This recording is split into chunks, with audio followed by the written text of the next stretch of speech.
Hello guys, कैसे हैं आप? उम्मीद करते हैं कि आप सब खैरियत से होंगे, खुश होंगे। मेरा नाम है मोहम्मद सईद। मेरा नाम है रहमान अनवर। और मैं मुजफ्फर इकबाल। और भाई देखने जिस वीडियो पर रिएक्शन करने जा रहे हैं, इस वीडियो का टाइटल है PM Modi in conversation with Nikhil. काफ़ी भाई कमाल की, और एक 2025 का एक बेस्ट एक पॉडकास्ट है, ये एक स्टार्ट हो गया पीएम मोदी जी के साथ। अगर आपको वीडियो पसंद आए तो वीडियो को लाइक और चैनल को सब्सक्राइब ज़रूर कीजिएगा।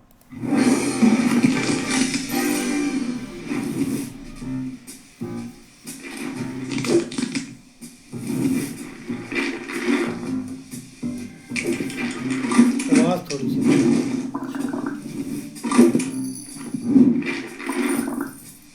शुरू हो जाए तो सही बात है। वाह, वाह, Are the cameras set? बड़ा इंतजार। Ayub, he wore his chappals again. Can we please find his shoes? Are we set? बहुत कॉन्फिडेंस चाहिए ये साहब। नर्वस ओए, है, हाय, नर्वस है बंदा। बड़ी बड़ी बंदे कौन? ये prime We minister will office try नहीं to draw parallels between politics and entrepreneurship. Zero fear, not afraid of anything. और एक ऐसा decision लें जो आप otherwise नहीं ले रहे because of structure, construct, government, all of that. वो एक चीज़ क्या होती है? मैं बताता हूँ।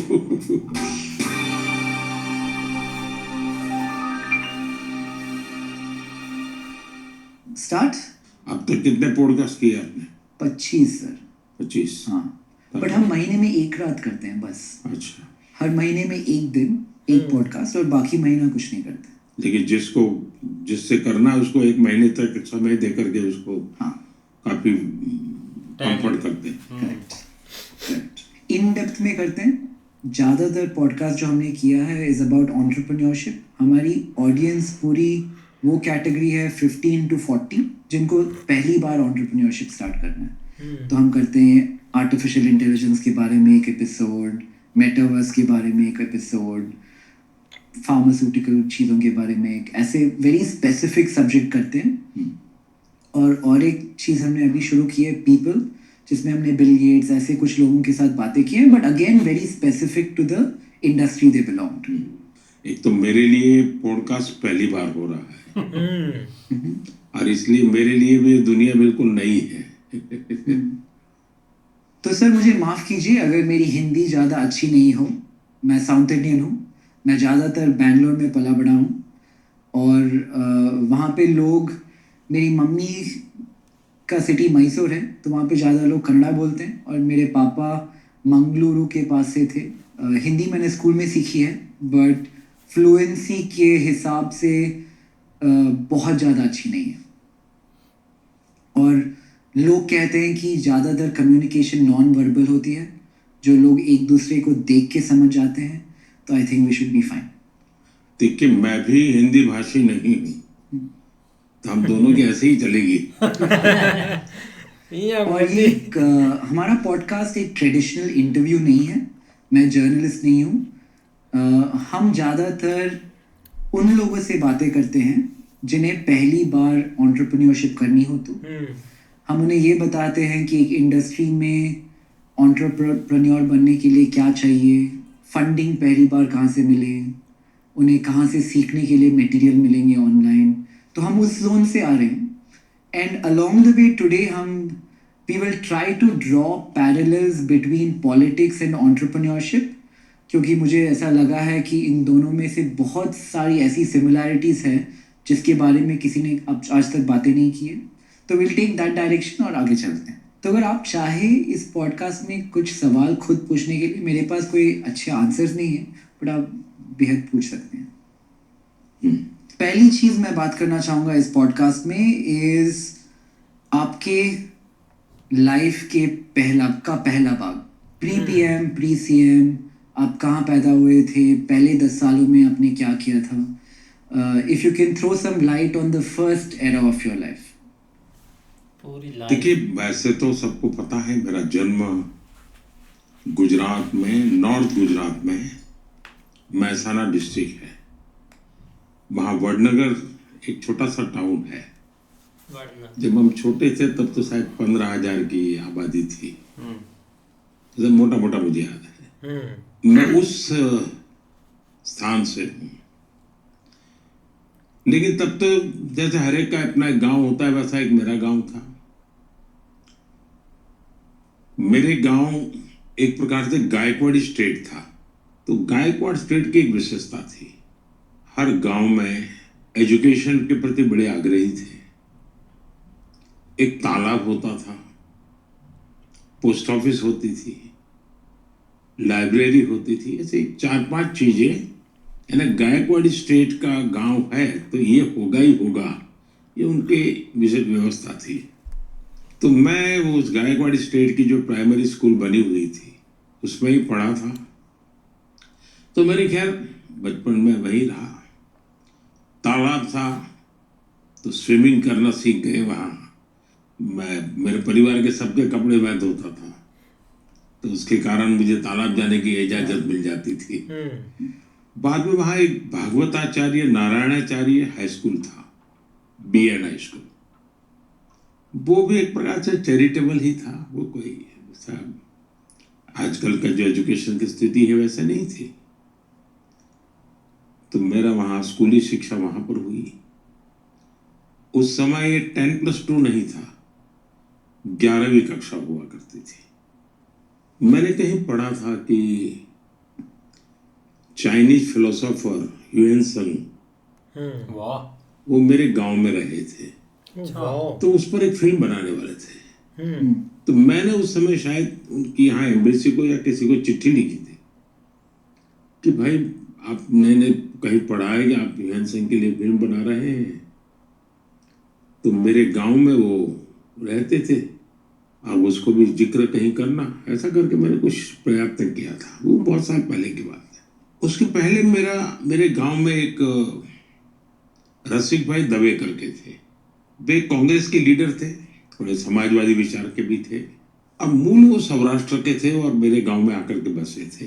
वो हम स्कूल को बच्चों को कहते थे, देखो भाई तुम कहीं पर भी जाओ और कोई भी पत्थर तुम्हें मिले जिस पर कुछ लिखा हुआ हो या कहीं कुछ उस पर नक्काशी की हुई हो, तो वो पत्थर इकट्ठे करके स्कूल के इस कोने में डाल देना। धीरे धीरे वो बड़ा ढेर हो गया था। लेकिन तब मुझे समझ आया कि उनका इरादा ये था कि बहुत पुरातन गांव है, यहाँ के हर पत्थर में कोई न कोई स्टोरी है। इकट्ठा करो, जब भी कोई व्यक्ति आएगा तो इसको करेगा, शायद वो कल्पना रही होगी। तो मेरा भी ध्यान उस तरफ गया। 2014 में जब मैं प्रधानमंत्री बना तो स्वाभाविक दुनिया के लीडर्स एक कर्टसी कॉल करते हैं। तो चीन के राष्ट्रपति शी, उनका कर्टसी कॉल आया, शुभकामनाएं वगैरह वगैरह बातें हुई। फिर उन्होंने खुद ने कहा कि मैं भारत आना चाहता हूं। मैंने कहा बिल्कुल स्वागत है आपका, आप जरूर आइए। तो कहा लेकिन मैं गुजरात जाना चाहता हूं। मैंने कहा तो और अच्छी बात है। तो उन्होंने कहा कि मैं तुम्हारे गांव वडनगर जाना चाहता हूं। वाह। मैंने कहा वो क्या बात है, आपने यहाँ तक का कार्यक्रम बना दिया है। बोले तुम्हें मालूम है क्यों? मैंने कहा नहीं, मुझे मालूम नहीं। तो बोले मेरा और तुम्हारा एक स्पेशल नाता है। मैंने कहा क्या? ह्यूएन संग जो चाइनीज फिलोसोफर था वो सबसे ज्यादा समय तुम्हारे गांव में रहा था, लेकिन वापस जब आया चाइना तो मेरे गांव में रहा था। अच्छा। तो बोले हम दोनों का ये करेक्ट क्या कनेक्शन। और अगर आप अपने बचपन के बारे में और चीज़ें याद करें, जब आप छोटे थे क्या आप अच्छे स्टूडेंट थे? आपके इंटरेस्ट क्या थे इस टाइम? मैं एक बहुत ही सामान्य विद्यार्थी रहा। मैं कोई किसी भी प्रकार से कोई मुझे नोटिस करे ऐसा नहीं था।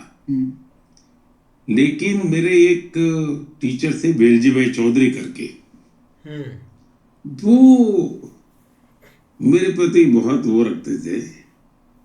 तो एक दिन वो मेरे पिताजी को मिलने गए थे। मेरे पिताजी को कह रहे थे इसके अंदर इतनी टैलेंट है, लेकिन ये कोई ध्यान नहीं केंद्रित करता है, ऐसे ही है, जबाते बातें की चीजें करता रहता है। तो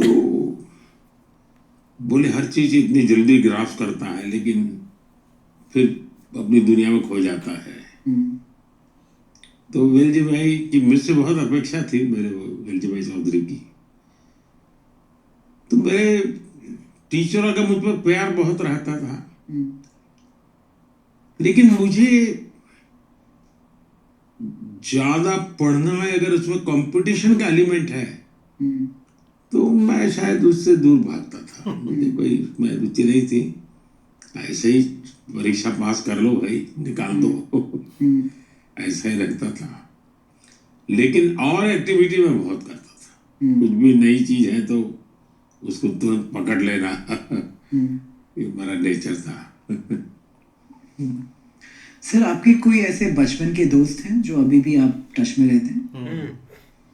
ऐसा है कि मेरा मेरा केस थोड़ा विचित्र है। बहुत छोटी आयु में मैंने घर छोड़ दिया।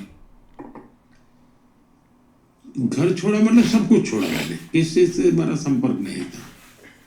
तो बहुत बड़ा गैप हो गया, तो मेरा कोई कांटेक्ट नहीं था, किसी से कुछ लेना देना भी नहीं था। और मेरी जिंदगी भी एक अनजान ऐसे ही भटकते इंसान की थी, कोई कौन पूछेगा मुझे, तो मेरा जीवन ही ऐसा नहीं था। लेकिन जब मैं सीएम बना तो मेरे मन में कोई इच्छाएं जगी। एक इच्छा ये जगी कि मेरे क्लास के जितने दोस्त हैं पुराने, सबको मैं सीएम हाउस में बुलाऊंगा। उसके पीछे मेरी साइकोलॉजी ये थी कि मैं नहीं चाहता था कि मेरे किसी भी व्यक्ति को ये लगे कि अपने आप को बड़ा तिस्मार का बन गया। मैं वही हूं जो सालों पहले गांव छोड़ के गया था। मुझ में बदलाव नहीं आया। उस पल को मैं जीना चाहता था, और जीने का तरीका ये है कि मैं उन साथियों के साथ बैठूं। लेकिन वो चेहरे से भी पहचान नहीं पाता था मैं, क्योंकि बीच में बहुत बड़ा गैप हो गया। वो हरे के बाल सफेद हो चुके थे, बच्चे बड़े हो गए थे सब, लेकिन मैंने सबको बुलाया।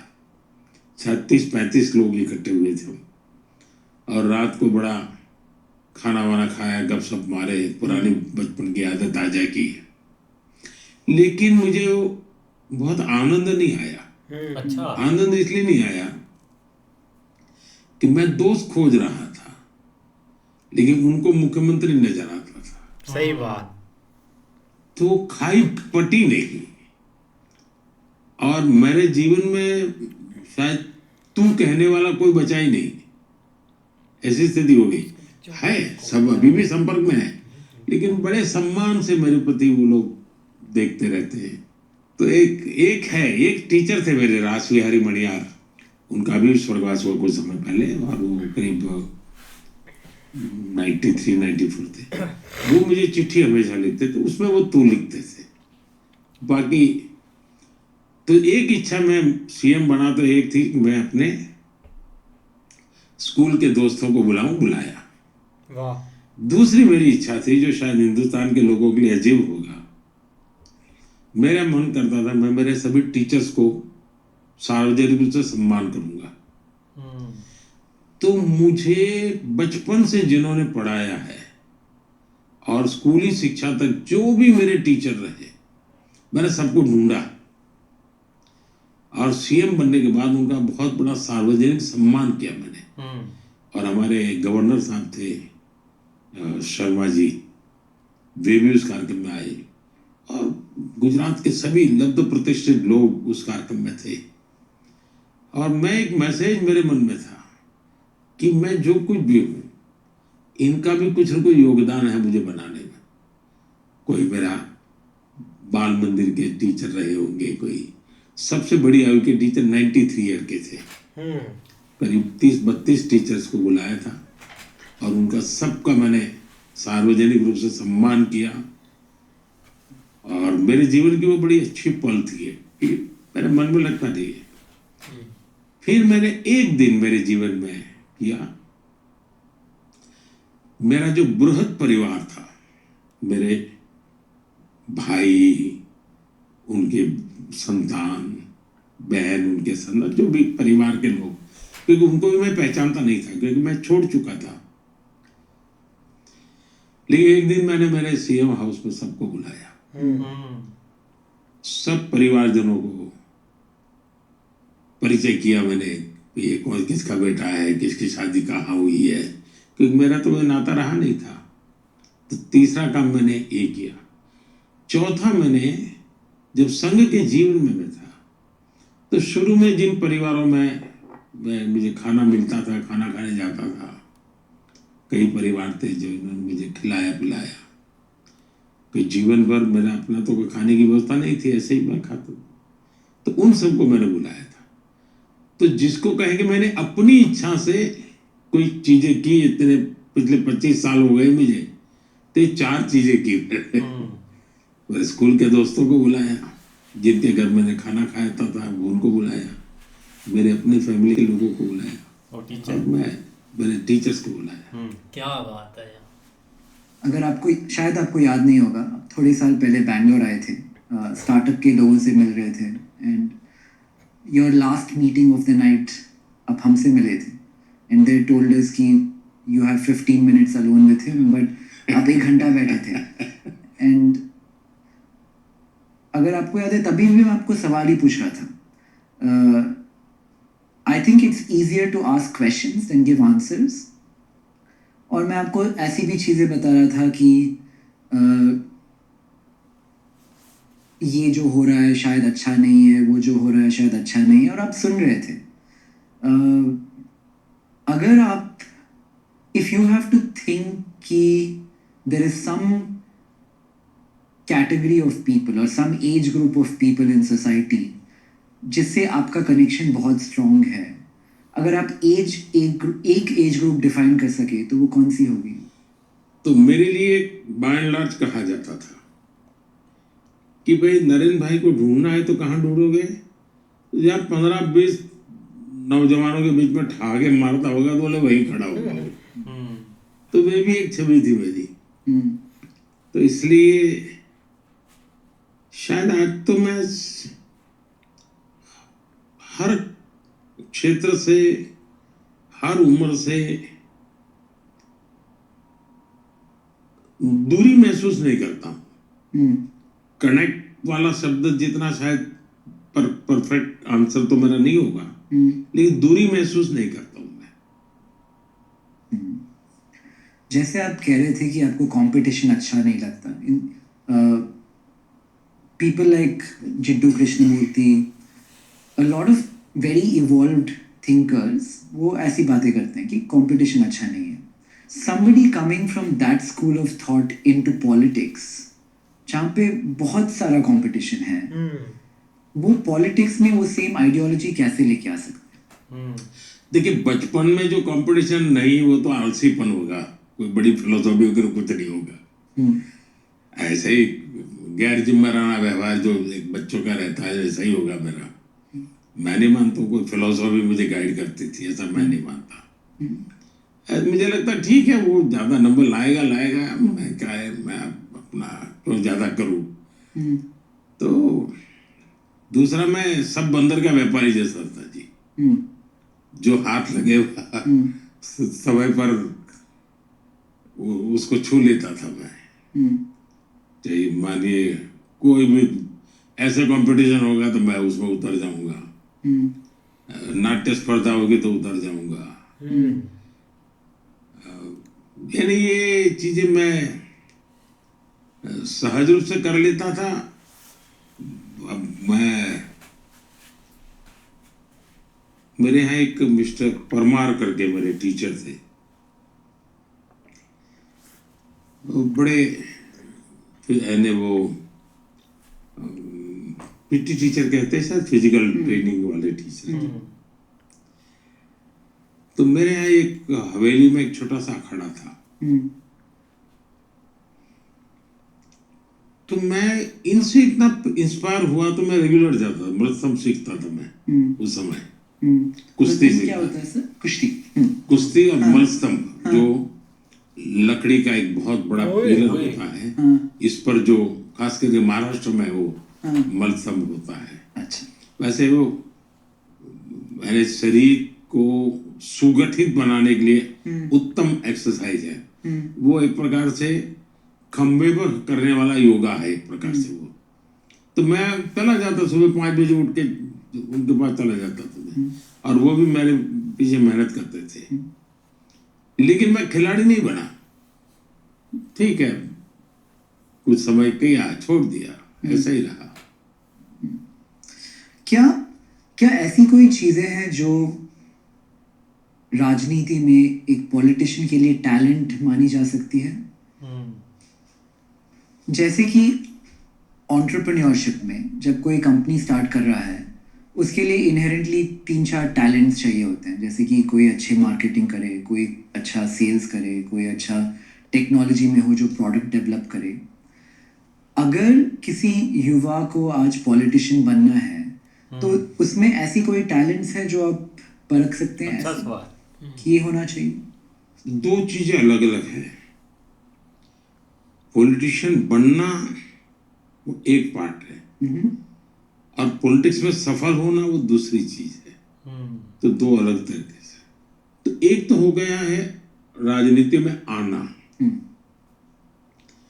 दूसरा होना है सफल होना। मैं मानता हूं कि उसके लिए तो आपका एक डेडिकेशन चाहिए, कमिटमेंट चाहिए, जनता के सुख दुख के आप साथी होने चाहिए,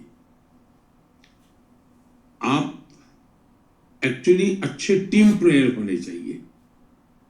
आप ये कहो कि मैं तिस्मार खां हूं और मैं सबको चलाऊंगा और दौड़ाऊंगा, सब मेरा हुक्म मानेंगे, तो वो हो सकता है उसकी राजनीति चल जाए, चुनाव जीत जाए, लेकिन वो सफल राजनेता बनेगा गारंटी नहीं है।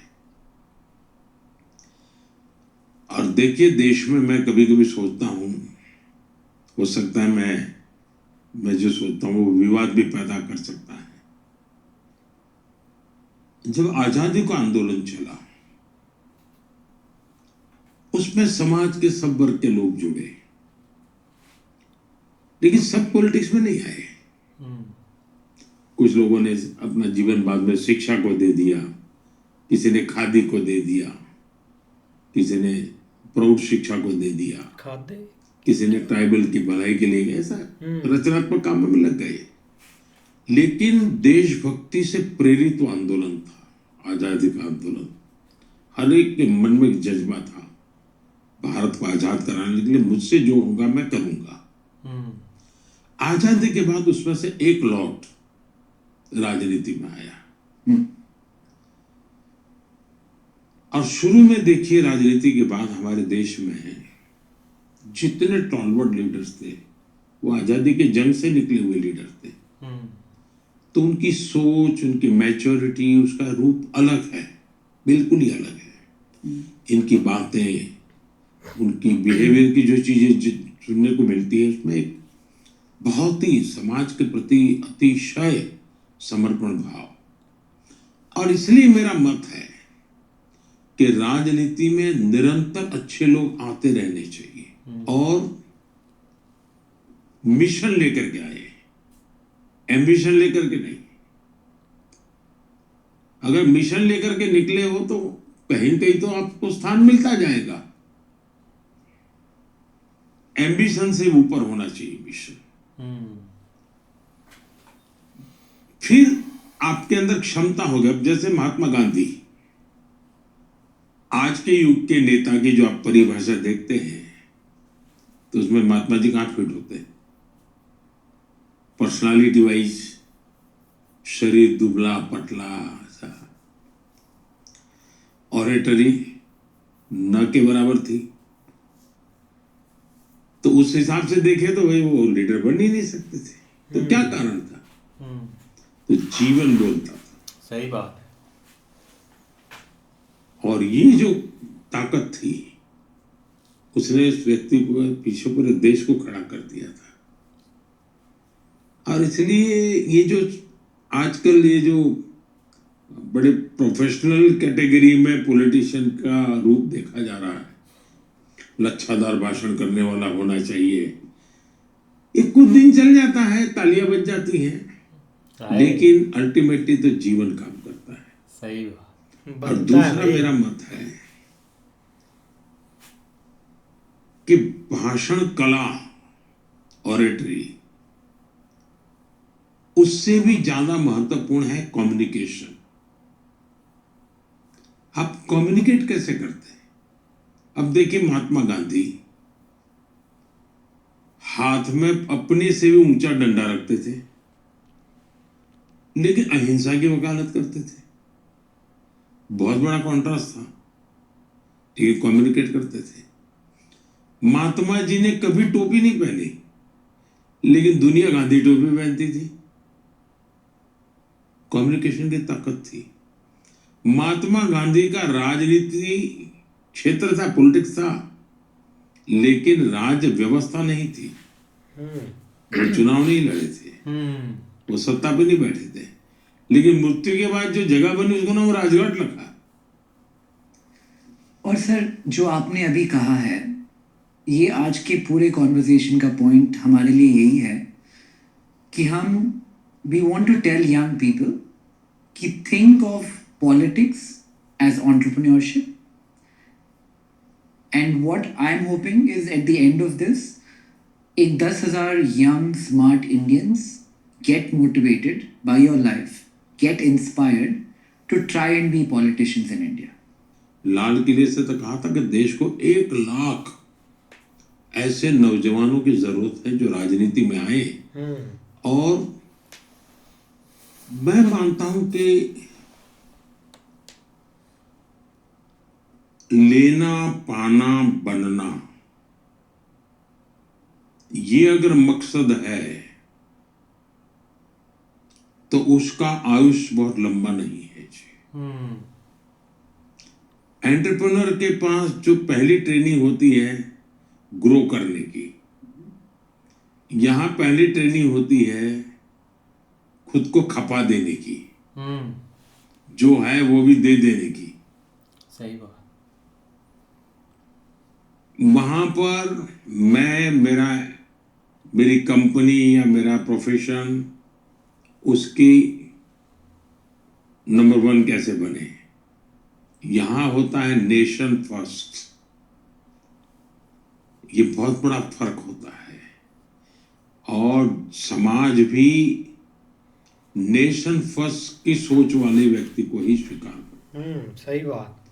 और ये राजनीतिक जीवन सरल नहीं होता है जी, जो लोग मानते हैं ऐसा नहीं होता है। कुछ लोगों के नसीब में है, उनको कुछ नहीं करना पड़ता, उनको मिलता रहता है। लेकिन हो सकता है कोई कारण होंगे, मैं उसमें जाना नहीं चाहता, लेकिन मैं जानता हूं मेरे यहाँ एक अशोक भट्ट करके हमारे कार्यकर्ता थे। छोटे से घर में रहते थे, जीवन के अंत तक कई बार मिनिस्टर रहे थे। खुद की कोई गाड़ी वगैरह कुछ नहीं था। और पहले तो मोबाइल फोन हुआ नहीं करते थे, लैंडलाइन होती थी। आप रात में 3 बजे उनको फोन करो, आधी घंटी से वो फोन उठाते थे। और आप उनको कहो भाई, क्योंकि उस समय मैं तो राजनीति में नहीं था, लेकिन हमारे यहाँ अहमदाबाद राजकोट हाईवे पर एक्सीडेंट बहुत होते थे।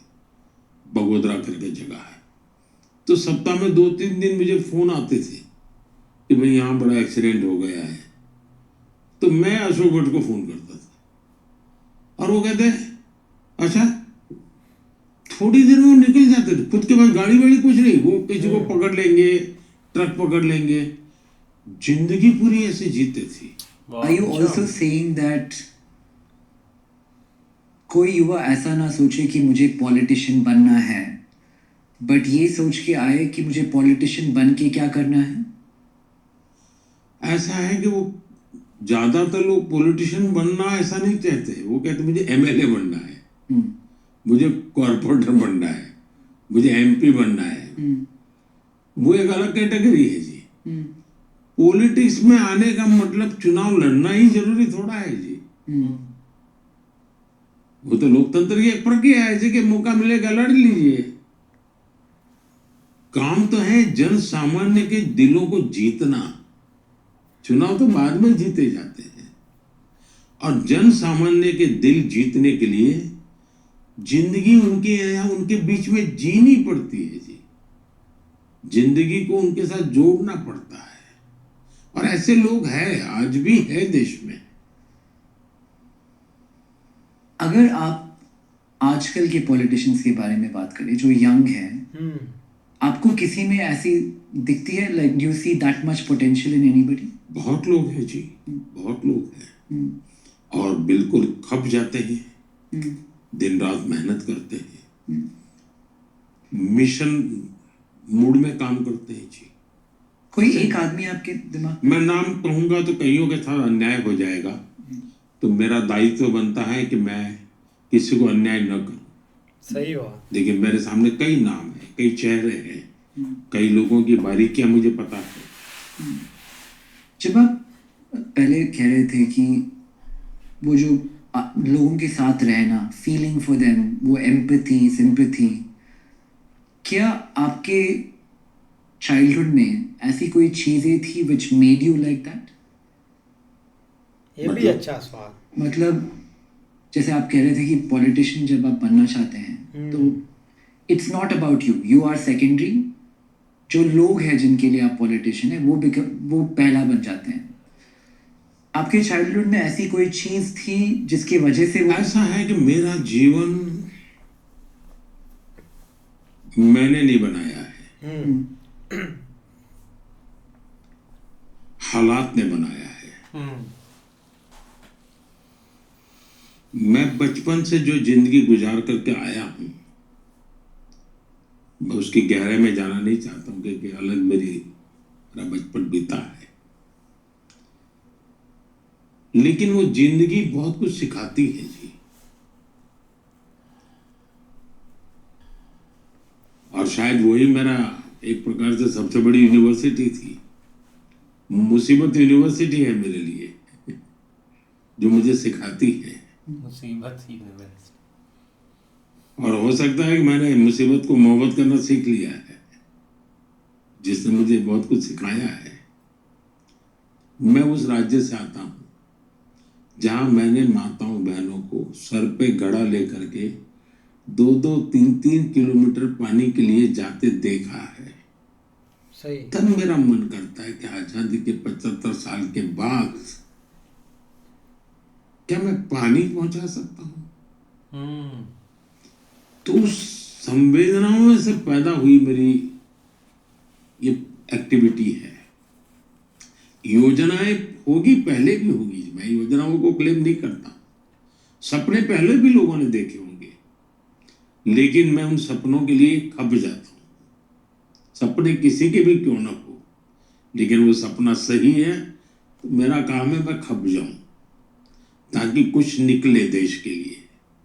जब मुख्यमंत्री बना तो मेरा एक भाषण था, और सहज रूप से मैंने कहा था कि मैं मेहनत करने में कोई कमी नहीं रखूंगा।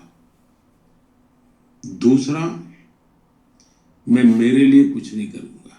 वाह। और तीसरा, सही बात। मनुष्य हूं, गलती हो सकती है, बद इरादे से गलत नहीं करूंगा। और वो मैंने अपने जीवन के मंत्र बनाए हैं। गलतियां होती होगी, मुझसे भी होती होगी, मैं भी मनुष्य हूं, मैं कोई देवता थोड़ा हूं। तो मनुष्य हूं तो गलती होती है, बद इरादे से गलत नहीं करूंगा, ये मेरे मन का रहा है हमेशा। क्या आपको लगता है कि जो आपके बिलीफ सिस्टम्स हैं, जो आप सबसे अंदर, what is most important to you, वो बिलीव्स जो आप 20 साल पहले सोचते थे, अगर आज वो बदल जाए, is it a good thing और अ बैड थिंग? जैसे कि सोचिए कि आज मैं 38 का हूँ, जब मैं शायद 20 साल का था, मैं सोचता था कि capitalism is the right way of the world. और जब मैं 38 का बन गया हूँ, maybe I want to change my mind about it. But people hold you to what you said 20 साल पहले, but I feel like it's just evolution और एक ट्रांजिशन है विद मोर डेटा. लोगों के दिमाग में जो वो पहले सोचते थे वो बदल जाता है. मैं अभी भी सही कैपिटलिज्म बात. में मानता हूँ. मैं ये सवाल बहुत एग्जांपल अच्छा ऐसे ही दे रहा हूँ. बट क्या आपके ऐसे कोई बिलीव्स थे जो आप 10 साल 20 साल पहले मानते थे और आज वो आप नहीं मानते? दो चीजें हैं. एक तो कुछ लोग होते हैं जो गंगा का है गंगादास, जमुना का है जमुनादास. बहती गाड़ी में जैसा ही रंग बदलना है बदलते रहते हैं. मैं वो व्यक्ति नहीं. मैं एक ही विचार से पला बढ़ा हूं. और अगर मेरी उस आइडियोलॉजी को बहुत कम शब्दों में अगर कहना है तो वो ये है नेशन फर्स्ट. अगर मेरा एक टैगलाइन है नेशन फर्स्ट, तो फिर उसमें जो भी फिट बैठता है मुझे फिर वो आइडियोलॉजी के बंधनों में बांधता नहीं है, ट्रेडिशंस के बंधनों में बांधता नहीं है. वो मुझे आगे ले जाने के लिए जरूरी होता है तो मैं करता हूं. पुरानी चीजें छोड़नी है तो मैं छोड़ने के लिए तैयार हूं.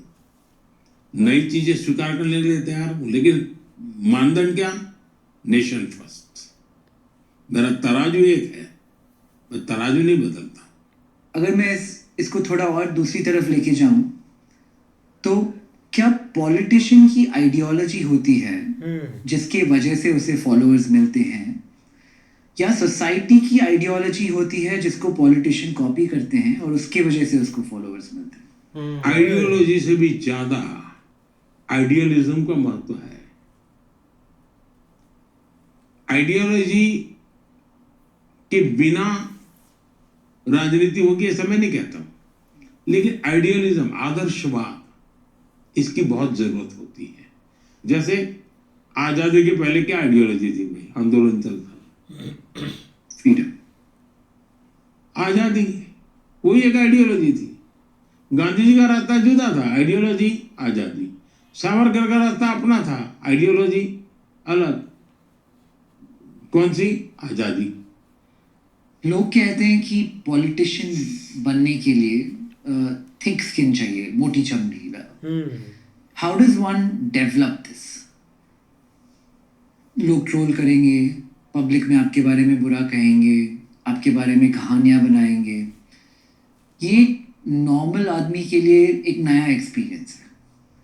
ये कैसे सीख सकते? राजनीति में संवेदनशील लोगों की जरूरत है. किसी का भला हो तो खुशी हो, ऐसे ऐसे लोगों की जरूरत है. दूसरा विषय है आरोप प्रत्यारोप.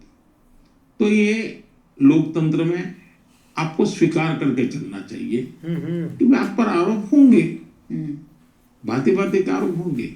लेकिन आप अगर सही है, आपने गलत नहीं किया है, तो आपको कभी भी परेशानी नहीं होती.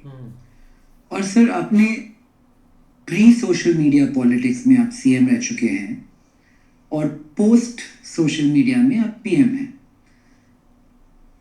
इस दौरान पॉलिटिक्स कैसे बदला है? आपने दोनों देखे, पहले वाला टाइम और आज का टाइम भी, जब सोशल मीडिया ज़्यादा इम्पोर्टेंट नहीं था और आज जब ये बहुत ज़्यादा इम्पोर्टेंट हो गया है. अगर आप इसके बारे में कुछ एडवाइस दें एक युवा को जो पॉलिटिशियन बनना चाहता है कि इसको कैसे यूज़ करते हैं? तो कभी कभी लोग मुझे पूछते हैं यार, छोटे छोटे जब बच्चों को मिलता हूँ ना तो मुझे ये सवाल पूछते हैं. मुझे भी अच्छा लगता है उनके साथ गप्पे मारना. 8वीं 9वीं कक्षा के बच्चे कभी आ जाते हैं मिलने के लिए, तो कहते हैं साहब, ये कभी कोई बच्चे पूछते हैं आप खुद को टीवी पर देखते हो तो कैसा लगता है, ऐसा पूछते हैं. कुछ बच्चे आगे पूछते हैं कि इतनी सारी आपको दिन रात गालियाँ पड़ती हैं, आपको कैसा लगता है? तो मैं उनको एक चुटकुला सुनाता हूँ. मैं कहता हूँ मैं अहमदाबादी हूँ और हमारे अहमदाबादी लोग की अलग एक पहचान, उनके बहुत चुटकुले चलते हैं. मैंने कहा एक अहमदाबादी स्कूटर लेके जा रहा था और किसी के पास बिल्कुल टक्कर लग जाए ऐसा, तो सामने वाला गुस्से में आ गया. तो तो मैं शुरू हो गई। वो गालियां देने लगा। ये जो अहमदाबादी था अपना स्कूटर लेके ऐसे ही खड़ा रहा, वो गालियां देता ही जा रहा था। इतने में कोई आया, बोले यार भाई तुम कैसे इंसान हो, ये गालियां दे रहा है और तुम ऐसे ही खड़े हो। तो कह रहा है भाई दे रहा है ना, ले तो नहीं जा रहा ना कुछ। हाँ, वाह, ये अहमदाबादी की टिपिकल, दे जा रहा है, कुछ ले तो नहीं जा रहा है ना। तो मैंने भी मन बना लिया कि ठीक है भाई दे रहे हैं गालियां, उनके पास जो होगा वो देंगे, सही मेरे बात। पास जो होगा मैं दूंगा। लेकिन आप सत्य के धरातल पर होने चाहिए। सही बात। आपके दिल में पाप नहीं होना चाहिए। अगर आप, वरना, अच्छा कोई मुझे बताया था, आप पॉलिटिक्स में नहीं है, एक ऑफिस में काम करते हैं, क्या उस ऑफिस में ऐसा नहीं होता है क्या? एक विशाल परिवार है और उसमें भी दो भाइयों के बीच में कोई थोड़ा तनातनी हुई तो ये होता है कि नहीं होता है? तो जीवन के हर क्षेत्र में ये कम अधिक मात्रा में, लेकिन होता तो हो रही है।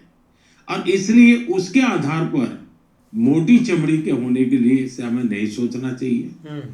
अत्यंत संवेदनशील होना चाहिए। सार्वजनिक जीवन में संवेदनशीलता के बिना आप लोगों का भला नहीं कर सकते। और मैं मानता हूं ये लोकतंत्र की बहुत बड़ी ताकत है सोशल मीडिया। सही बात। पहले गिने चुने लोग आपको परोसते थे, आप उसी को सत्य मानते थे, तब भी आप तो फंसे हुए ही थे।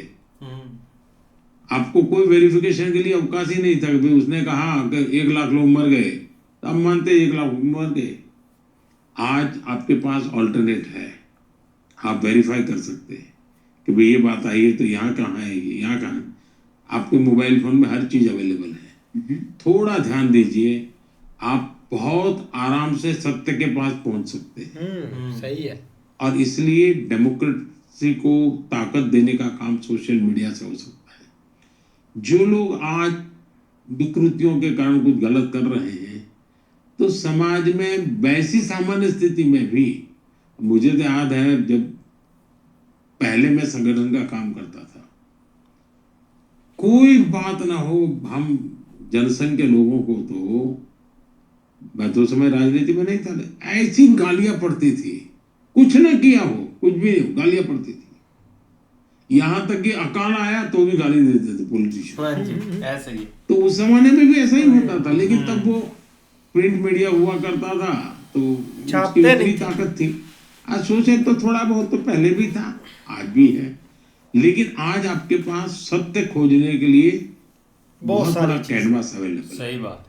बहुत ऑल्टरनेट रास्ते ओपन है। और आज का नौजवान जो है ज्यादातर इन चीजों को वेरीफाई करता है।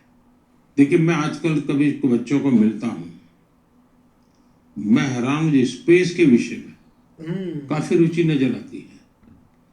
तो चंद्रयान की सफलता ने मेरे देश के नौजवानों में एक नया स्पिरिट पैदा किया है।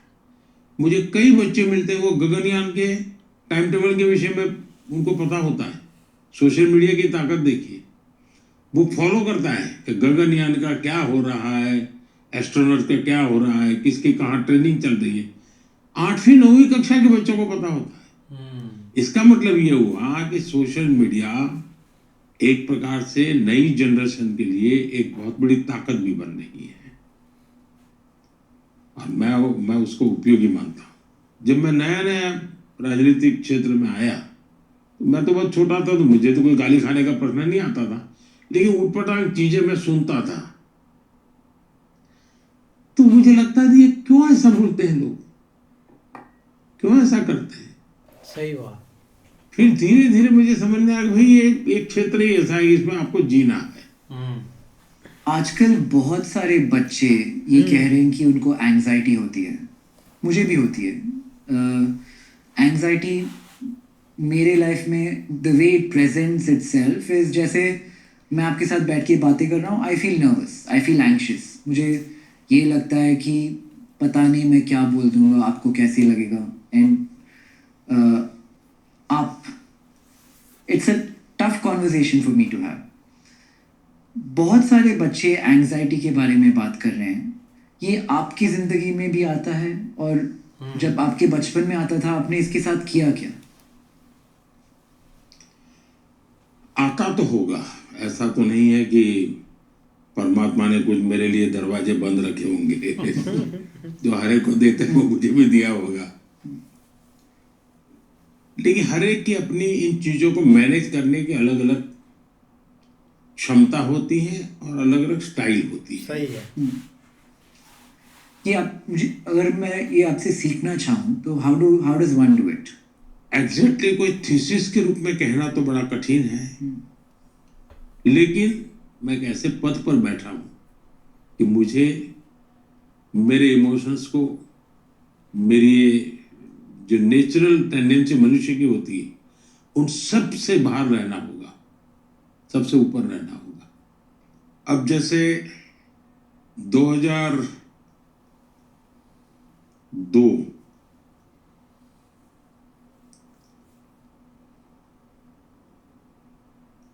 गुजरात में चुनाव था. अच्छा. मेरी जिंदगी का वो सबसे बड़ा कसौटी थी. वैसे मैं मेरे जीवन में करीब करीब चुनाव जीतने का अवसर मुझे बहुत मिला है. लड़ा तब भी और लड़ाया तब भी. तो मेरे जीवन में न टीवी देखा, रिजल्ट आ रहे थे, कुछ नहीं. 11-12 बजे मेरे घर के नीचे सीएम बंगलों के बाहर ढोल की आवाज आने लगी. और मैंने लोगों को कहा 12 बजे तक मुझे कुछ जानकारी मत देना. फिर हमारे ऑपरेटर ने चिट्ठी भेजी कि साहब आप 2/3 बहुमत से आप आगे चल रहे हैं. तो मैं नहीं मानता हूं कि कुछ मेरे भीतर कुछ नहीं हुआ होगा, लेकिन उसको ओवर पावर करने वाला मेरे पास कोई थॉट था. तो मेरे लिए वो रेस्टलेसनेस कहो, एंजाइटी कहो, अलग हो गया. उसी प्रकार से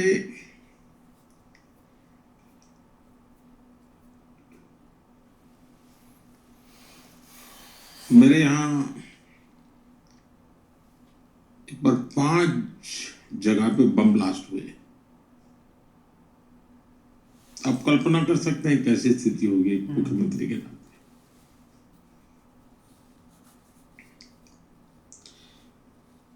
तो मैंने कहा मैं पुलिस कंट्रोल रूम में जाना चाहता हूं. तो मेरे सिक्योरिटी वालों ने मना कर दिया कि साहब अभी पता नहीं कहाँ क्या पड़ा होगा और आप कहाँ जा रहे हैं. मैंने कहा जो भी होगा मैं जाऊंगा.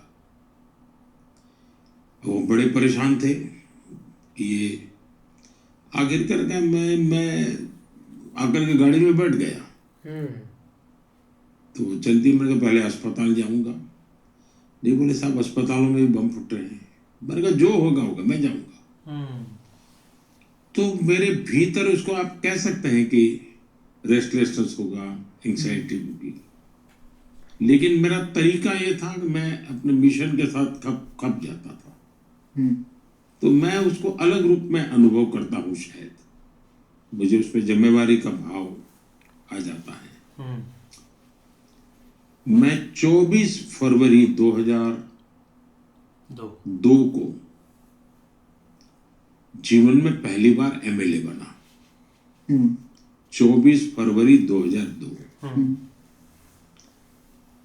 27 फरवरी पहली बार मैं असेंबली में गया. जीवन में पहली बार विधानसभा गृह में गया. मेरी एमएलए की आयु 3 दिन थी और अचानक गोधरा में इतना बड़ा कांड की खबर आने लगी. ट्रेन में आग लगी है, धीरे धीरे खबर आई मर गए. तो मैं बहुत ही स्वाभाविक, जो भी रेस्टलेस कहो, जो भी, क्योंकि मैं चिंतित था. मैं हाउस में था. हाउस में मैं निकलते ही मैंने कहा भाई मैं गोधरा जाना चाहता हूँ. तो मैंने कहा यहाँ से बड़ौदा जाएंगे, बड़ौदा से हम हेलीकॉप्टर लेंगे. तो बोले हेलीकॉप्टर तो है नहीं. तो मैंने कहा किसी का देखो, तो ओएनजीसी का शायद था, तो सिंगल इंजन था। तो उन्होंने मना कर दिया, वीआईपी को नहीं ले जा सकते। मैंने कहा मैं वीआईपी नहीं हूँ, मैं कॉमन मैन, मैं जाऊँगा।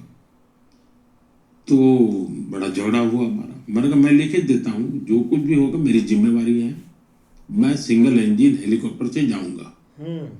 और मैं गोधरा पहुँचा। अब वो दर्दनाक दृश्य, इतने डेड बॉडी है, सब कल्पना कर सकते थे।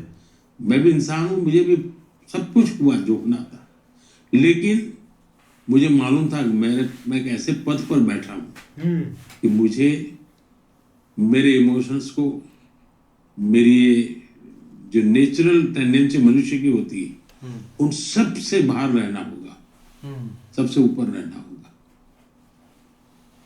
और जो भी कर सकता हूँ करके मैंने कोशिश की अपने आप को संभालने की। पर जैसे मैं परीक्षा पे, चर्चा पे स्टूडेंट से बात करता हूँ, तो मैं उनको सारा उसका लेसन समझाता हूँ कि भाई तुम दिमाग में से निकाल दो कि तुम कुछ करने जा रहे हो, तुम्हारी रूटीन एक्टिविटी के हिस्सा बनने ऐसे जाओ। तुम स्पेशल नए कपड़े पहनने की कोशिश मत करो उस दिन। क्या आप ऐसे सोचते हैं कि वर्स्ट केस क्या होगा? वर्स्ट केस मतलब सबसे बुरी चीज क्या हो सकती है? क्या आप वैसे सोचते हैं? जी नहीं, मैंने कभी ना जीवन का सोचा है ना मृत्यु का सोचा है। देखिए, मैं हिसाब किताब करके जो चलते हैं ना जिंदगी में, उनके लिए शायद होगा। मैं शायद इसका जवाब नहीं दे पाऊंगा, क्योंकि सचमुच में मैं आज जहां पहुंचा हूं वहां पहुंचने के लिए निकला ही नहीं था जी। इसलिए मुझे पता ही नहीं है कुछ। मैं जब सीएम बना तो मुझे आश्चर्य था कि मैं सीएम कैसे बन गया। तो मेरे जीवन का ये राम ही था। दायित्व आया है तो मैं निभा रहा हूं, उसे अच्छे ढंग से करना है मेरा मकसद रहता है।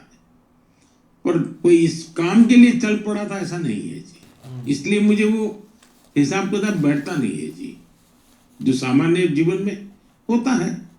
मैं शायद इसमें अपवाद हूँ, क्योंकि मेरा बैकग्राउंड ऐसा है कि मैं ऐसा कभी सोच ही नहीं सकता हूँ। मैंने एक बार किसी ने पूछा था, मेरा बैकग्राउंड ऐसा है कि मैं अगर कोई प्राइमरी स्कूल का टीचर बन जाता तो मेरी माँ ने मोहल्ले में गुड़ बेचा होता, गुड़ खिलाया होता सबको, कि देखो मेरा बेटा टीचर हो गया।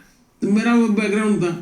तो इसलिए मैंने तो कभी ऐसे सपने देखे नहीं थे। इसलिए मुझे कोई ये नहीं होगा तो क्या होगा, ये नहीं होगा तो कैसा होगा, ये सब कुछ चीजें दिमाग में बहुत ज्यादा आती नहीं है जी।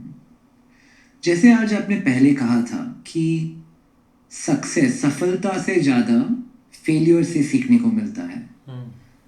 आप ऐसे कुछ फेलियर्स के बारे में बात करना चाहेंगे? जिस दिन चंद्रयान 2 का लॉन्चिंग होने वाला था, मुझे कई लोगों ने कहा था साहब नहीं जाना चाहिए। क्यों? बोले साहब ये तो अनसर्टेन होता है, दुनिया में हर देश फेल जाते हैं, 4 6 बार करने के बाद होते हैं, आप जाएंगे और कुछ हो गया तो मैंने कहा क्या है, अपयश लेने की मेरी कोई जिम्मेवारी नहीं। क्या मैं गया और हुआ ऐसा कि चंद्रयान लॉन्चिंग में हम लास्ट सेकंड बिखर गए। सारे वहां बैठे हुए लोग परेशान थे। प्रधानमंत्री को कहने की हिम्मत नहीं थी किसी की। लेकिन मैं टेक्नोलॉजी की जितनी समझ मैं देख पाता था कि हाँ कुछ गड़बड़ लग रही है, नहीं चल रहा है। आखिरकार एक जो सीनियर मोस्ट थे उन्होंने आके मुझे कहा साहब अगर चिंता मत कीजिए। सभी को मैं नमस्ते किया। मैं रात को 2 बजे कार्यक्रम था, मैं वहाँ गेस्ट हाउस पर गया, लेकिन मैं सो नहीं पाया। मैंने फिर से करीब आधे पौने घंटे के बाद सबको बुलाया। मैंने कहा देखिए अगर ये लोग थक ना गए हो तो मैं सुबह 7 बजे इनको मिलना चाहता हूँ जाने से पहले, क्योंकि देश को बहुत बड़ा सेटबैक था। लेकिन मैं सेटबैक से रोने धोने करके जिंदगी गुजारने वालों में नहीं था। सही बात। मैंने कहा मैं सुबह गया और सभी साइंटिस्टों को मैंने कहा अगर कोई फेलियर है तो जिम्मेवारी मेरी है। आपने प्रयास किया, आप निराश मत होइए। और मैंने उनका जितना भी आत्मविश्वास जगा सकता हूं मैंने जगाया और चंद्रयान 3 सफल हुआ। इससे कोई सीख जो आज आप यूज करते हैं इस इंसिडेंट से, ऐसी कोई लर्निंग जो आज आप पॉलिटिक्स में यूज करते हैं? देखिए, पॉलिटिक्स में रिस्क लेने के लिए बहुत तैयारी चाहिए जी। सही बात। उसमें हर पल रिस्क लेना। जब मैं 1 लाख नौजवानों को कहता हूँ कि आप आइए, और मैं अपना समय भी उनके लिए देना चाहता हूँ जो ये लोग चाहते हैं, और मुझे लगता है कि देश को अगर ऐसे नौजवान मिल जाएं तो मेरा 2047 का जो एक मेरे मन में ड्रीम है, वाह, वो पूरा करेंगे। मैं उनको मेरे लिए काम करने के लिए नहीं बुला रहा हूँ, देश के लिए काम करने के लिए। सही बात। अपने पॉलिटिक्स में बुला रहे हैं। लेकिन उनको फियर ऑफ अननोन जिसको कहते हैं वो ना हो, इसलिए मैं उनका साथ खड़े रहना चाहता हूँ। अब चिंता मत करिए, चलिए दोस्तों, और लेना पाना बनने के इरादे से मत आइए। लोकतंत्र में राजनीति का बहुत महत्व है, उसको प्रतिष्ठा दीजिए। जितनी ज्यादा प्रतिष्ठा राजनीति को मिलेगी उतना राजनीति शुद्धिकरण होगा। हम उसको निकम्मा है, गंदा है तो फिर गंदा ही आएंगे। हम इसको प्रतिष्ठा दें, अच्छे लोग आने चाहिए। तो मेरी एक कोशिश है। एक बात है कि मैं आज यहाँ पे बैठ के बोल रहा हूँ कि और यंगस्टर्स को पॉलिटिक्स में आना चाहिए। हाँ, जब मैं खुद अपने बारे में बात करूँ तो 2 चीज़ें हैं। पहली चीज़ ये है कि आई लाइक माई जॉब। मुझे कंपनीज में इन्वेस्ट करना, स्टॉक मार्केट्स, ये मैं बहुत टाइम 20 साल से कर रहा हूँ, and I really love and enjoy my job. और दूसरी चीज़ ये है कि as somebody who grew up in a South Indian middle class family, बचपन से ये कहा गया था कि मेरे आगे जो ऑप्शंस है, डॉक्टर या इंजीनियर या चार्टर्ड अकाउंटेंट तब थे, अभी शायद एक स्टार्टअप भी उसमें ऐड कर सकते हैं। बट हम सब लोगों के लिए politics is a dirty place. ये इतना इंग्रेन हो गया हमारी साइकी में कि ये बदलना बहुत मुश्किल है। और अगर मैं थोड़ा और सच कहूँ इसके बारे में, वो पॉलिटिशियन बनने के बाद वो एक चीज़ जो मैं बदलना चाहता हूँ, मुझे वो पता भी नहीं कि वो चीज़ क्या है। तो हम जैसे लोगों के लिए आप क्या करेंगे? मैं दूसरी तरह से देखता हूँ। आपने अच्छा जो सवाल। अपना एनालिसिस किया वो अधूरा है। अधूरा इसलिए है कि अगर आप जो कह रहे थे वही होते, ताजा भी यहाँ नहीं होते।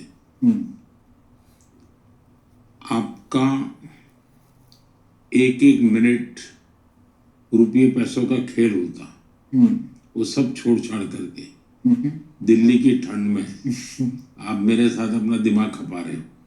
मतलब कि आप डेमोक्रेसी, पॉलिटिक्स, इससे जुड़े हो। हाँ। पॉलिटिक्स का मतलब चुनाव नहीं है। पॉलिटिक्स का मतलब हार जीत नहीं है। पॉलिटिक्स का मतलब सत्ता नहीं है। वो उसका एक पहलू है। चुने हुए जनप्रतिनिधि कितने होंगे देश में? मान लीजिए 10,000 MLA होंगे, 1-2 हजार यहाँ। सब लोग तो जीते, लेकिन राजनीति में सब लोगों की जरूरत होती है। दूसरा, आप पॉलिसी मेकिंग में होते हैं तो बहुत बड़ा बदलाव ला सकते हैं। आप अपनी एक छोटी कंपनी में अच्छी चीज करके बदलाव लाए, लेकिन अगर आपका व्यक्तित्व किसी पॉलिसी मेकर की जगह पे होगा, राजनीति में होगा, तो आप वो बदलाव पूरे देश में ला सकते हैं। सही तो बात। सबसे बड़ा एडवांटेज ये होता है शासन व्यवस्था में कि आप नीतियां बना सकते हैं, नीतियों को एग्जीक्यूट करके आप स्थितियां बदल सकते हो, और अगर सही दिशा में हो और नेक ईमानदारी से करते हो तो आपको परिणाम नजर आते हैं। अब जैसे मैं बताऊं, हमारे देश में ट्राइबल के लिए तो काम हर सरकार करती आई है। लेकिन हमारे राष्ट्रपति जी द्रौपदी मुर्मू जी, वो समाज के उस तबके से आती है। नाइस, तो मैं जब भी उनसे मिलता था बहुत अच्छे थे यार ये। तो बहुत इमोशनल हो जाती थी। आदिवासी समाज में भी अति पिछड़े जो लोग हैं उन तक कुछ पहुंचा नहीं है, और छोटे छोटे समूह है, बिखरे हुए हैं। उन्होंने मुझे कई बार कहा कुछ करना है, मैंने उनसे कहा कि आप मुझे गाइड कीजिए। तो उनके मार्गदर्शन में मैंने एक स्कीम बनाई, पीएम जनमन योजना। अब ये लोग ज्यादा से ज्यादा 25 लाख लोग हैं, और वो भी 250 जगह पे हैं। अच्छा। पॉलिटिशियन के लिए काम का नहीं है, क्योंकि उसे वोट मिलना नहीं है, जीत हार होनी नहीं है, लेकिन जीवन के लिए बहुत बड़ा है। द्रौपदी जी उस समाज को जानती थी, उन्होंने मुझे आग्रह किया, मैंने पिया। और आज जब मैं सुनता हूँ कि साहब वहां पहले ये नहीं था, अब ये हो गया, वो नहीं था, अब हो गया, वाह। तो मेरे मन को एक बड़ा सेटिस्फेक्शन मिलता है कि जगह का क्या उपयोग हो सकता है। जिसको किसी ने नहीं पूछा उसकी पूजा करने का मुझे अवसर मिल गया। तो मैं राजनीति में अगर आप कोई अच्छे निर्णय और सही समय पर निर्णय करते हैं तो कितना बड़ा परिवर्तन ला सकते हैं, इसका एक उदाहरण है जी। और सर, मैं कोई जर्नलिस्ट नहीं हूँ, ना ही मैं एक पॉलिटिकल एक्सपर्ट हूँ। अगर मैं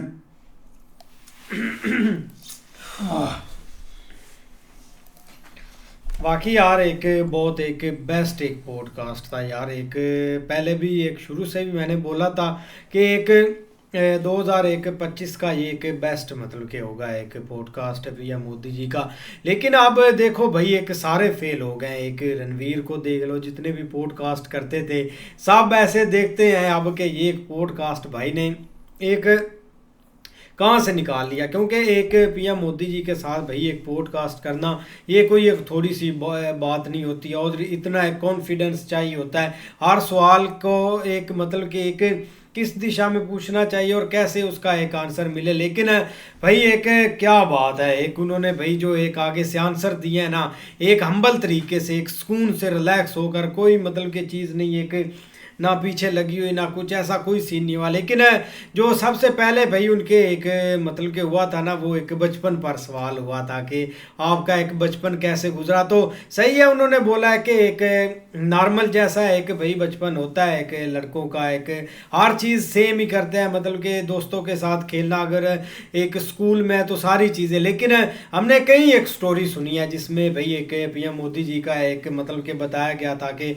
एक कहाँ से थे। लेकिन जो उन्होंने एक बात आज बताई है ना, जो कि शायद हम जान ना पाते उनके एक पूरे आगे एक कैरियर में, वो थी कि एक चाइना वाली बात। मतलब कि वो जो बंदा आया था फिलोसफर इतना बड़ा भाई, वो इनके एक विलेज में मतलब के रहा है, एक बहुत बड़ी बात होती है। और आगे शी जिनपिंग भाई वो इधर से जब कंप्लीट करके गया उसके गांव में ठहरा, तो वो कनेक्शन बहुत बेस्ट था। जब एक वो आए थे ना शी जिनपिंग, तो वो भाई उधर एक गए भी थे, उसका नाम ही ऐसा है, हंसने वाली इसमें क्या बात है, हाँ शी। तो वो उनका एक काफ़ी ना एक कनेक्शन एक कमाल का था। अब देखो ना, एक भारत को एक सोने की चिड़िया एक कहा जाता था, और एक मिसाल भी लोग देते हैं कि लोग एक चाइना से एक मतलब के पढ़ने आते थे इधर, और यूनिवर्सिटी भाई एक नालंदा यूनिवर्सिटी नालंदा हाँ सही बात। तो उनमें भाई बिल्कुल यार, आज का जो पॉडकास्ट है ना, वो स्पेशली जिन सर ने किया है ना, निखिल सर ने, वो बहुत ही एक यार अच्छे बंदे हैं कि एक उनके जो क्वेश्चन है ना, मैं बोलता हूँ कि एक पूरी जनता जो है ना वो उनके मुंह से बोल रही थी कि ऐसे ऐसे उन्होंने एक क्वेश्चन किए कि एक मन में सवाल होता है कि हम एक मतलब कैसे आगे बढ़ें, या एक कैसे एक पॉलिटिशियन बनते हैं, और एक पॉलिटिशियन का लक्ष्य क्या होता है, या वो पहले लक्ष्य लेकर निकलता है, या क्या क्या चीज़ें होती है। लेकिन वहाँ पर उन्होंने सही आंसर दिया है कि पॉलिटिशियन यही नहीं है कि आप आकर किसी सत्ता में बैठ जाएं, एमएलए बन जाएं, प्राइम मिनिस्टर बन जाए, सीएम बन जाए, यही नहीं होता है। एक और भी काफ़ी ज़्यादा काम होते हैं उसमें करने वाले, एक लोगों की सेवा करना, और ऐसा काम करना कि एक जो अगले लोग हैं ना वो उससे खुश हो जाएं। क्योंकि अब तो एक यही लोगों ने बना लिया है माइंड सेट के एक बहुत एक ये जो पॉलिटिक्स है ना, ये काफ़ी एक गंदी चीज़ है, इसकी तरफ जाना नहीं है, एक बहुत ही एक जुल्म है, या ऐसे करके वर्ड जो यूज़ होते हैं, इसको लेकर बहुत अच्छा पीएम मोदी जी ने ना एक एक्सप्लेन किया है, ताकि जो भी एक लोगों के डाउट है ना वो क्लियर हो जाए, और आगे जो एक उनकी लाइफ के ऊपर जो सोशल मीडिया के ऊपर एक बहुत ज़्यादा तनकीद होती है, वो अहमदाबाद वाली जो उन्होंने मिसाल दी है ना, वो एक परफेक्ट थी यार, कि एक सही है, मतलब अगला लोग हैं, उन्होंने कुछ ना कुछ तो बोलना ही है, कुछ अच्छा कुछ बुरा, ये चीज़ें चलती रहनी है। लेकिन यार एक बेस्ट पॉडकास्ट था, एक एक पता नहीं कितनी सारी उन्होंने यार एक बातें की, और अच्छी थी सभी सभी। नहीं बिल्कुल ऐसी है, लेकिन भाई एक कोशिश करेंगे इसका नेक्स्ट पार्ट भी देखेंगे, क्योंकि एक कन्वर्सेशन बहुत एक मज़ेदार जा रही है, और इसमें सबसे ज़्यादा एक जो पॉइंट हर एक यंग बंदे के लिए समझने के लिए है ना, वो ये है कि पॉलिटिक्स में अगर कोई भी आना चाहता है, या कोई भी है, या कुछ लोग सोचते हैं कि एक पॉलिटिक्स बहुत एक और तरह की चीज़ है, तो उससे हट के जिस तरह उन्होंने बताया ना कि आप अगर दो चीज़ें आपके सामने हो ना, मिशन और एम्बिशन, तो अगर आप मिशन के पीछे आएंगे तो ज़रूर कोई ना कोई आप अचीव करेंगे, और उसका कहीं ना कहीं जाके आप रिज़ल्ट भी क्रिएट कर सकते हैं। लेकिन दूसरी तरफ हमारा एक ज़हन बना हुआ है कि भाई पॉलिटिशियन जो होता है ना, वो जस्ट आता है, सिर्फ पैसा बनाया, इधर से करप्शन की और अपना माल मूल बना के साइड पे हो गया। तो ये चीज़ उन्होंने बहुत अच्छे तरीके से कही है कि उसके लिए आप फिर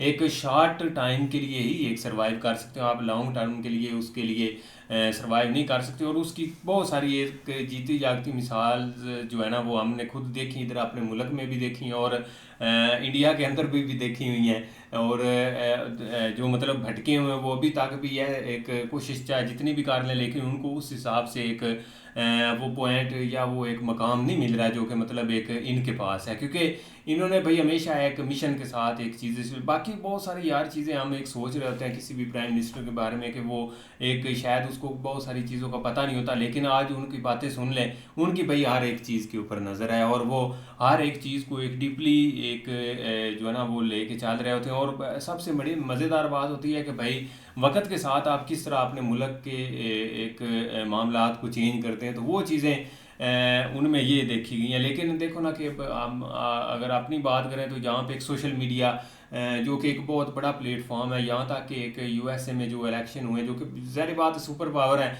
और हर एक कंट्री की हर एक व्यक्ति की उसके ऊपर नज़र होती है, तो उन्होंने भी वहाँ पे भी सबसे ज़्यादा जो एक फोकस किया गया वो सोशल मीडिया के थ्रू ही अपनी एक कंपेन या बाकी मामलात को एक, यहाँ तक कि एलोन मस्क जो है ना, उसने यहाँ तक के एक ट्वीट किए थे कि यू आर मीडिया नाउ, मतलब कि अब आपके हाथ में मोबाइल है, आप ही मीडिया हैं, आपके पास ही एक अल्फाज हैं जो कि मतलब आप तनकीद भी कर सकते हैं, तारीफ भी कर सकते हैं, आप ही हमें डायरेक्शन दे सकते हैं। तो ये चीज़ें आप ये कह लें कि अब हमें अडॉप्ट करने की ज़रूरत है, और हर एक प्राइम मिनिस्टर की इस साइड के ऊपर कोशिश है। लेकिन अनफॉर्चुनेटली भाई एक हमारे मुल्क में इस चीज़ के ऊपर ही बैन लग गया कि कोई मतलब बोल ना सके, कोई एक हाईलाइट ना कर सके, क्योंकि जिस तरह चीज़ें एक पीछे उन्होंने भी एक बहुत अच्छी मिसाल दी है कि अगर आपको बता दिया जाता कि वहाँ पे 1000 बंदा या 100 बंदे की डेथ हो गई है तो हम मान लेते थे, लेकिन अब जो है ना वो बहुत सोच विचार करनी पड़ती है कि एक इंटरनल जाके चीज़ों को देखना पड़ता है। यार बहुत अच्छा एक उनकी कन्वर्सेशन रही है, बाकी एक उनकी लाइफ बहुत एक अच्छे चीज़ों का पता चला है। आगे भाई ज़रूर देखने वाला होगा। और जो उन्होंने भाई अपनी एक प्रेसिडेंट जो अभी की हैं उनके एक खासकर ट्राइबल्स के बारे में जो उन्होंने बात की है ना, वो बहुत मज़ेदार है कि चाहे वो हैं 25 लाख, वो एक डिवाइड हुए हैं 250 250 200 जगहों के ऊपर वो मौजूद है, लेकिन आज उनको एक होप है, एक उम्मीद है, वो आगे आके बढ़ सकते हैं। तो ये एक अच्छी चीज़ नहीं, सही बात है, ये एक चीज़ को आगे लेकर ना आना एक बहुत बड़ी बात होती है। लेकिन अब देखो ना, एक इंडिया में अगर मतलब कि कोई चीज़ छुपी हुई नहीं है, अगर उन्होंने एक तनकीद करनी है एक अपनी गवर्नमेंट पर, तो भाई एक रोकने वाला बंदा नहीं है, बंदा हर एक फ्रीडम है, मतलब कि एक इतने मुल्क हैं कि किसी में एक डेमोक्रेसी हमें दूर दूर तक एक नज़र नहीं आती, लेकिन इंडिया एक बहुत बड़ी एक डेमोक्रेसी होती है। और ये अपने आप में एक लफ्ज़ भी बहुत होता है जहाँ पर एक जिन मुल्कों ने भाई एक डेमोक्रेसी को एक ज़िंदा रखा होता है, ये बहुत एक बड़ी बात है। लेकिन काफ़ी एक कमाल का यार एक वीडियो था उनका, हम नेक्स्ट पार्ट ज़रूर बनाएंगे। अगर वो बनाते तो बहुत लंबी वीडियो हो जानी थी। उम्मीद करते हैं कि आपको पसंद आएगी। अगर पसंद आए तो वीडियो को भाई एक लाइक ज़रूर कीजिएगा।